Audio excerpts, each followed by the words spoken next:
আর বলিসনি, মালটা হেভি মাল ছিল।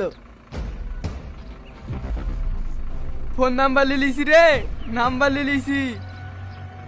কালকে দেখবি বাইকের পিছনে মাল তুলে ফেলিছি। আরে আজিজ, হেভি জায়গা পেয়ে গেছি রে, বস বস। তুই বসবি নাকি?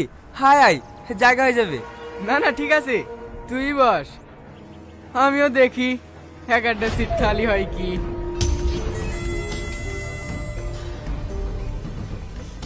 আরে কি করছেন, একটু সরে বসেন না।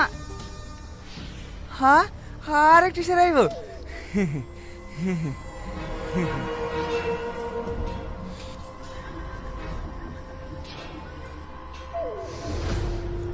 কি শ্যাম্পু করিস, এত সেন করছে?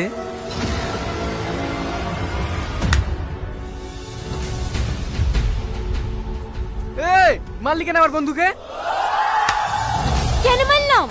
একটা মেয়েকে ভাবে ইফটিজিং করছিস, লজ্জা করে না তোদের? দেখো, তোমাকে তুই ইফটিজিং করিনি, তুমি বেশি দাদা করতে আসবে না। দাদাগিরি এক্ষুনি কি দেখেছি, তারা এক্ষুনি পুলিশকে ফোন করছি। এই বাস দাঁড়াও, বাস দাঁড়াও।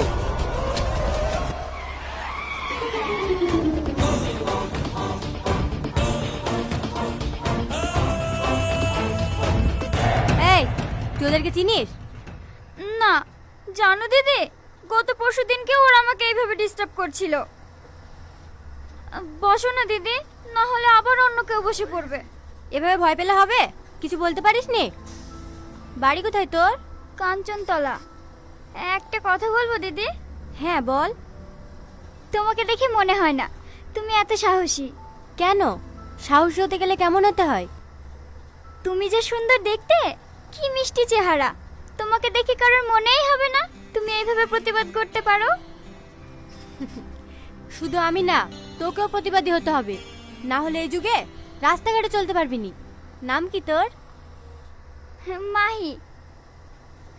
তুমি না খুব সাহসী, অনেক সুন্দর করে কথা বলো। আমি মেয়ে না হয়ে যদি ছেলে হতাম, সত্যি তোমার প্রেমে পড়ে যেতাম।